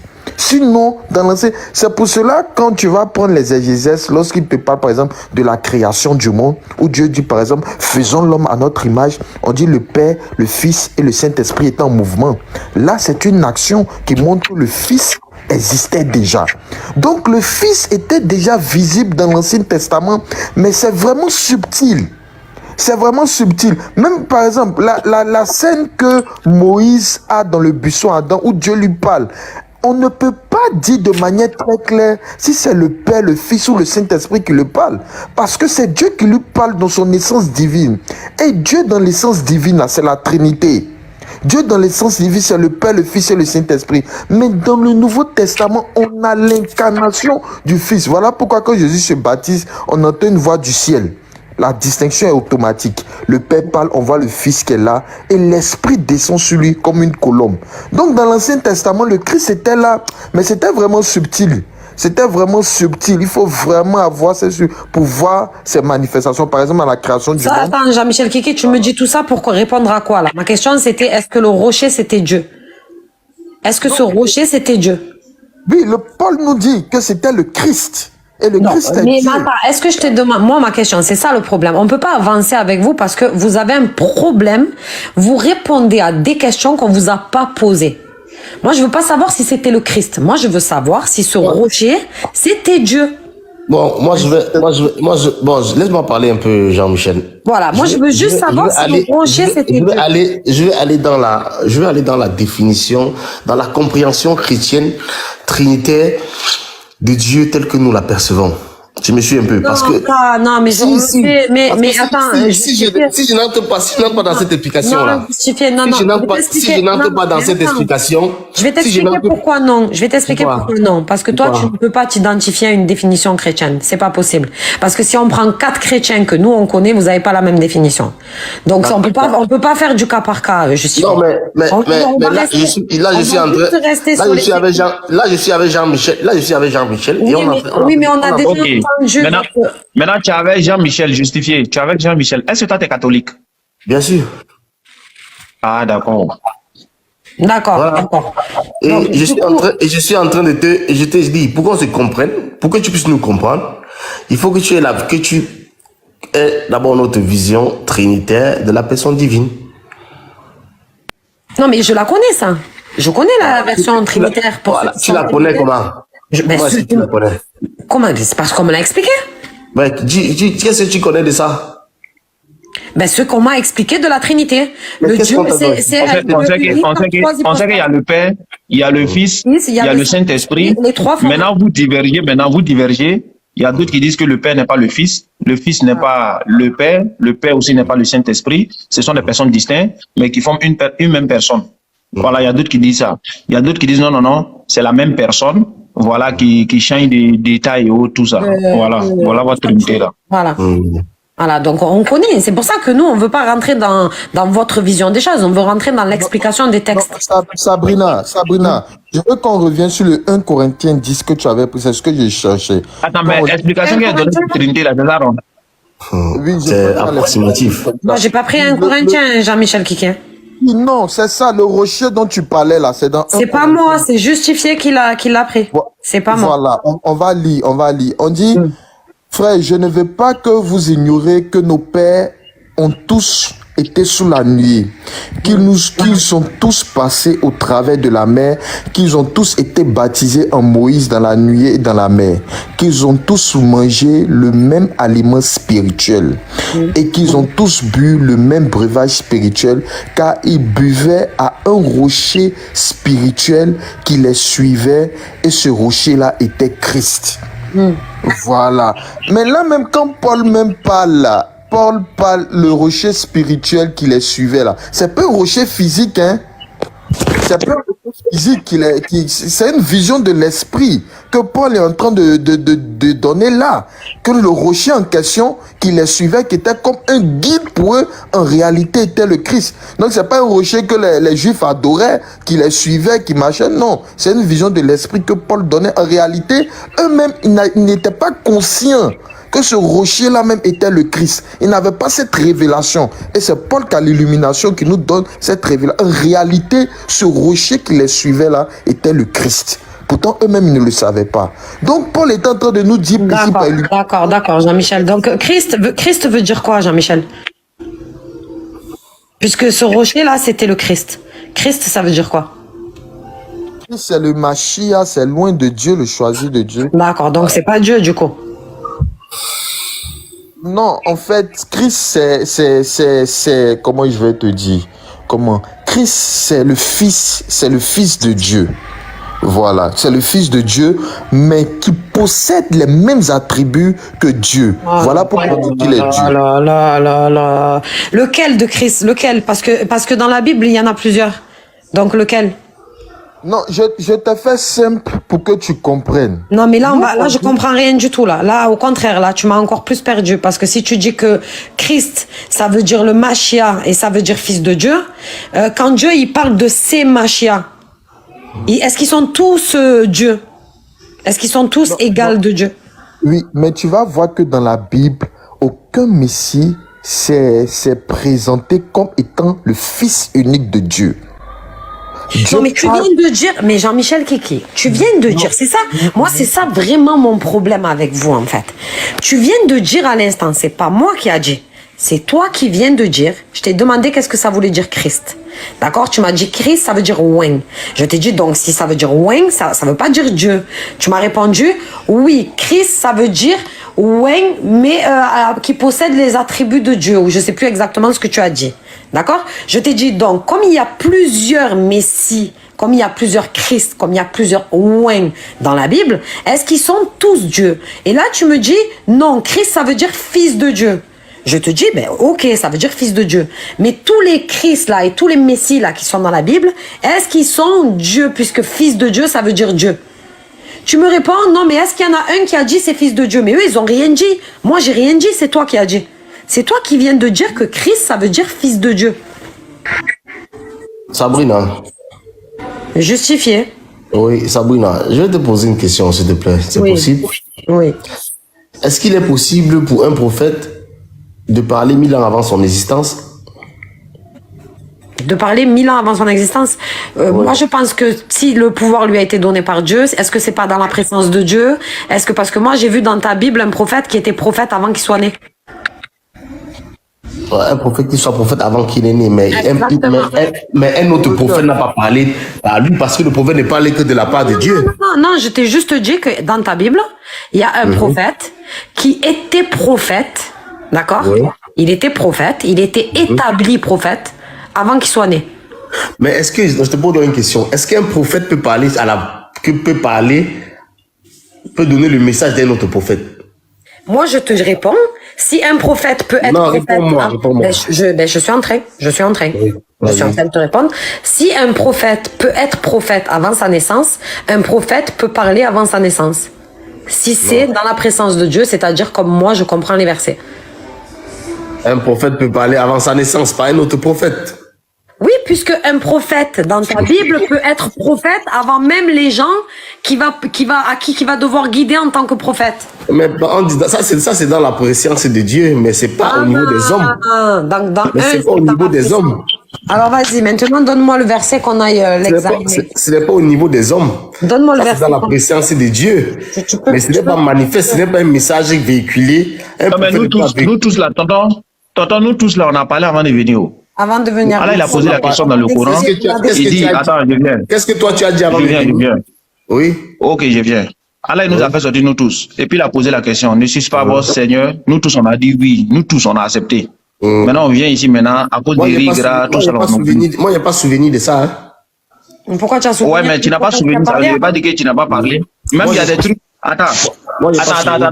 Aujourd'hui, il est 13h25. Aujourd'hui, il est 13h25 chez moi ici. Dis-moi, hier à 13h25, tu faisais quoi? Je peux te dire exactement ce que je faisais à 13h25. Tu faisais quoi à 13h25? Ah, ça, c'est personnel, mais je sais exactement ce que je faisais à 13h25. Tu faisais quoi? J'ai dit, ok, laisse. Aujourd'hui, bon, ok, je viens. Attends, ce n'est même pas là. S'il te plaît, précis, attends. Je viens. Aujourd'hui, c'est dimanche, le 6 août 2023. Dis-moi, le 6 août, l'année passée. Attends, je viens. Tu as ce temps de toujours. Faut attendre. Bouleverser les choses. Attends. Mais attends, tu as quel problème? Attends, tu me dis pas que tu ne te souviens pas, non? Donc ça veut dire que ce n'est pas vrai. Donc calme-toi. Faut te reposer. Ouais. Tu vois ce que je suis en train de faire là? Tu vois? Dis-moi, aujourd'hui c'est le 6 août. Dis-moi, le 6 août de l'année passée, tu faisais quoi à l'heure ainsi? Tu faisais quoi? Baba, ce que tu dis là, ça n'a rien à voir avec ce que j'ai dit. Ça n'a rien à voir. Ça n'a rien à voir. Si tu as oublié pour l'année passée là, c'est pour des années avant ta naissance, tu as te rappelé. Ça n'a absolument rien à voir avec ce que j'ai dit, ce que je te parle. Comment ça n'a rien à voir? Bon, ce qui s'est passé l'année passée, tout de suite, toi tu as oublié. C'est pour avant ta création, là, Dieu savoir. Je te dis ceci, est-ce qu'un prophète peut parler 1000 ans avant par la voix? Ça veut dire que tu ne peux pas répondre, donc on avance. Laisse Sabrina, faut avancer, avance s'il te plaît. Quelque chose qui s'est passé l'année passée, tout précis, là, tu as oublié. Bah, écoute-moi, on est d'accord que, il faut qu'on soit d'accord, on est d'accord que les prophètes ne portent que les messages divins, vrai ou faux? Oui. On est d'accord. Voilà, donc aucun prophète ne peut prophétiser pour un autre prophète. On est d'accord, non? Ça veut dire quoi? Ça veut dire quoi là? J'ai pas compris. Donc ça veut dire aucun prophète ne peut envoyer un message venant d'un autre prophète. Les messages qu'ils envoient viennent de Dieu. Oui, le message qu'ils envoient, ça vient de Dieu, mais il y a des prophètes qui descendent dans les messages. Tu racontes quoi? Faut que j'aille relire, mais je suis pas sûr s'il n'y a pas un message de Élie passé à un autre prophète. Non. Non, j'ai bien. Ce qu'il dit là même là. Ce qu'il dit là même là, c'est bien même. C'est bien. Est-ce que quand les prophètes viennent là, est-ce que c'est pas le même message qu'ils viennent nous transmettre? C'est pas le même. Bon, on va aller. Réponds à ma question. C'est le même ou pas? Comment ça? Tu dis?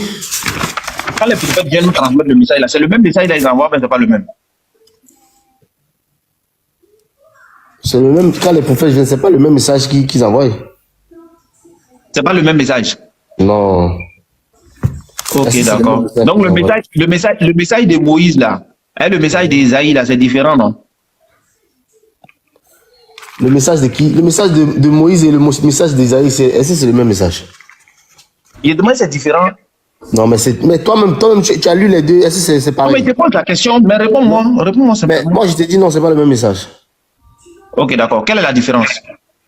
Mais là, tu n'as qu'à lire Moïse et Isaïe, tu vas voir. Mais là, toi, tu as lu, donc quelle est la différence? Toi, tu as lu, quelle est la différence?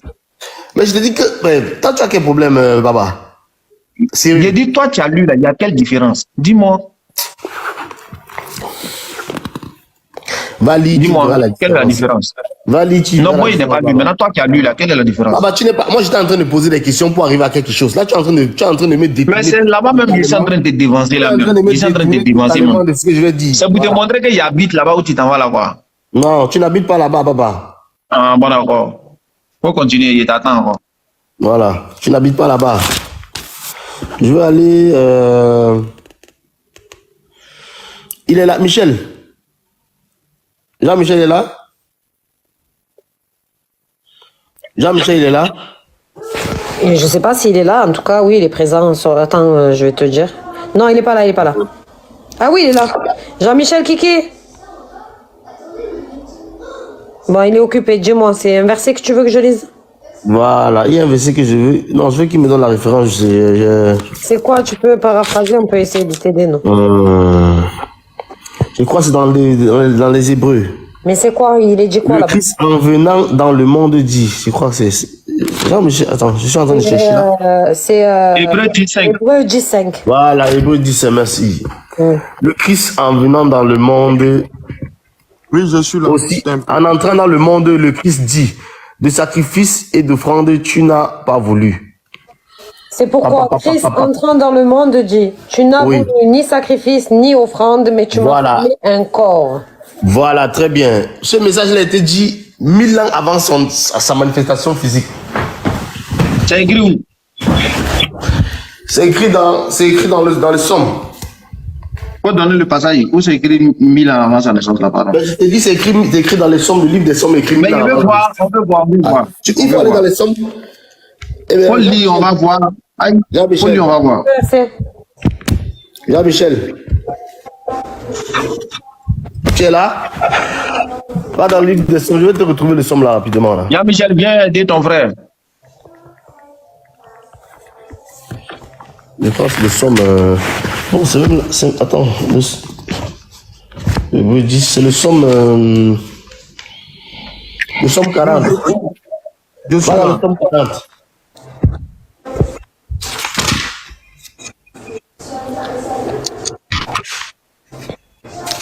Alors, psaume 40. Ouais.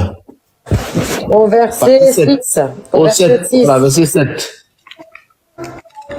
Non, au verset 6. Tu ne désires ni sacrifice, ni offrande. Tu m'as ouvert les oreilles. Tu me demandes ni holocauste, ni victime expiatoire. Voilà. Alors voici. Alors je dis, voici, je viens avec le rouleau du livre écrit pour moi. Je veux faire, ô mon Dieu, et ta loi est au fond de mon cœur. J'annonce la justice dans la grande assemblée.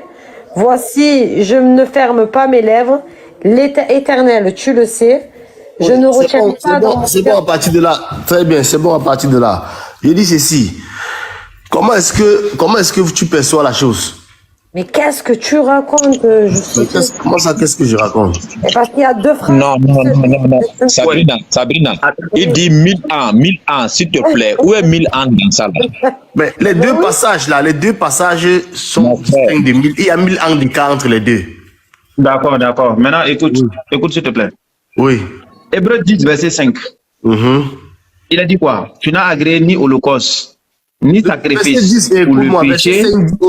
Aussi, en entrant dans le monde, le Christ dit. Oui. Voilà. Donc, tu n'as voulu ni sacrifice, ni offrande. Je viens. Oui. Hébreux 10, 5.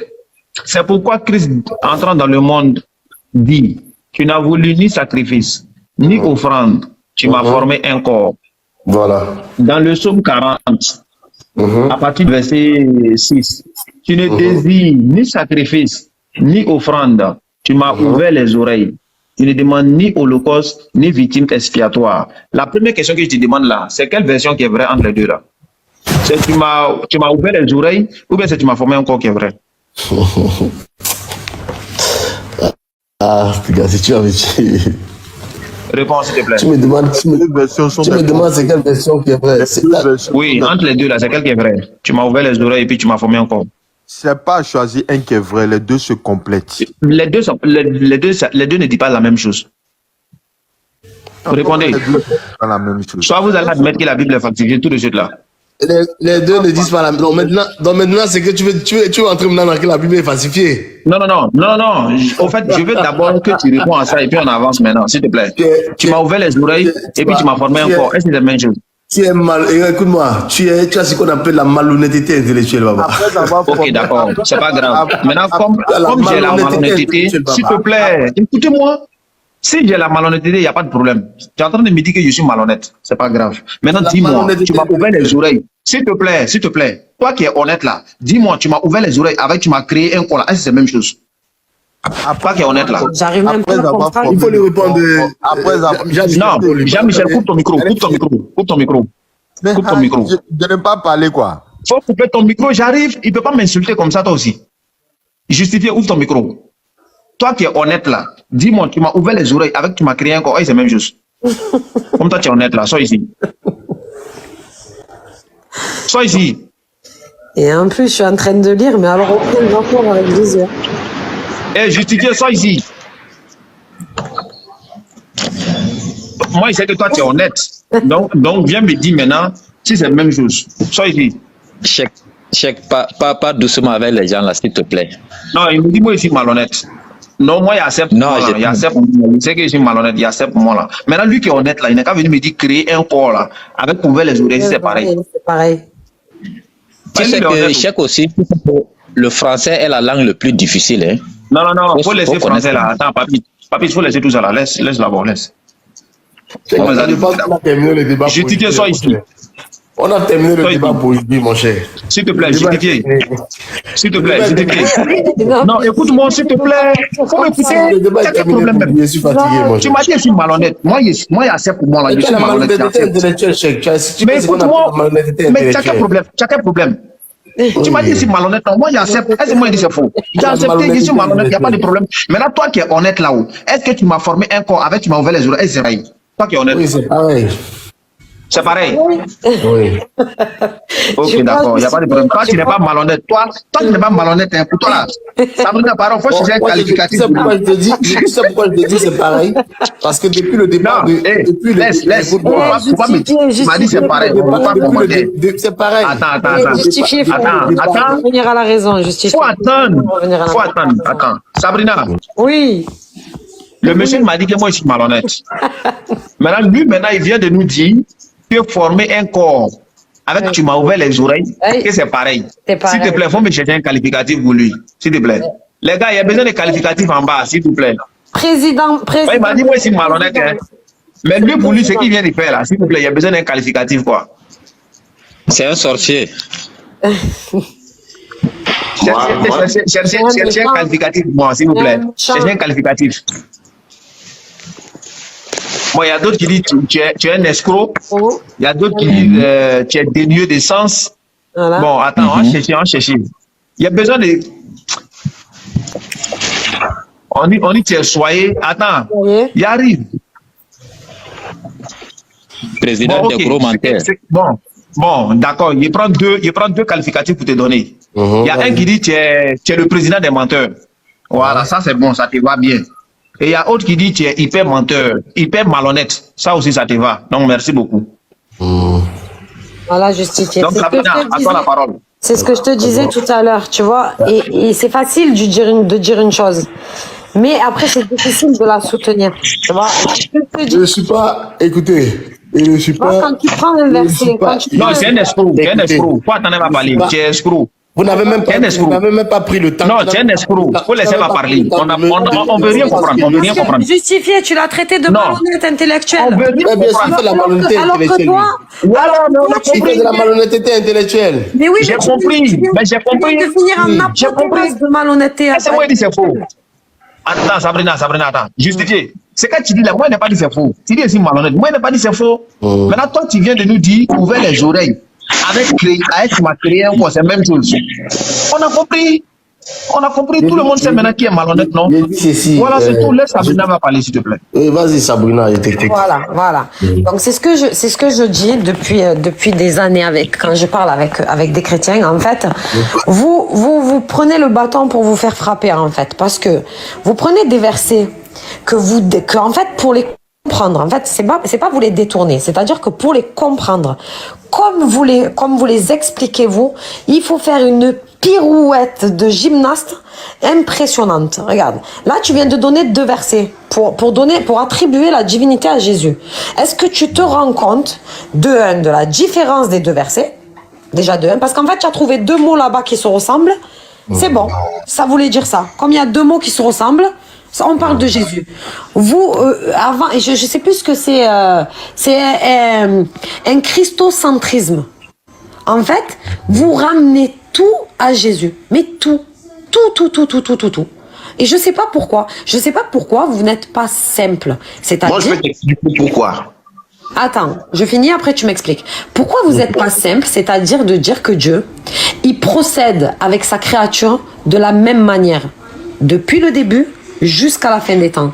Pourquoi? Parce que Dieu ne change pas. Dieu ne change pas. Il a toujours procédé de la même manière. Voilà, donc pourquoi aujourd'hui vous voulez que Dieu, à tout prix, vous voulez prendre des versets, mais à tout prix, mais vraiment, quitte à se rendre ridicule et incrédule, hein, parce que c'est impossible de croire. Si Dieu ne change pas, Sabrina. Elle n'a pas fini. Oui. Dès que tu prendras la parole, je vais me muter parce que quand tu me parles à chaque fois, tu me coupes, je sais plus où j'en suis. Voilà. Vous prenez des versets pour leur donner un sens et une explication que même si on vous suit avec 2 cerveaux, ou même 3 parfois, c'est impossible de vous comprendre. Et d'ailleurs, vous voyez que à partir du même texte, vous avez chacun une façon de voir la chose. Et ça, c'est pas normal. Ça, c'est pas normal parce que Dieu, lui, quand il parle, il a pas honte de dire qu'il est Dieu. Tu vois, Dieu, il le dit clairement. Vous avez décidé de faire un Dieu qui devient un homme. Mais ça s'arrête pas là. Ça suffit pas. Déjà, c'est un outrage à Dieu, mais ça suffit pas. Il a fallu aussi que vous le mettiez sur un poteau. Mais ça s'arrête pas là. Ça s'arrête pas là. Parce que en plus que vous l'avez mis sur le poteau, il a fallu qu'il devienne malédiction.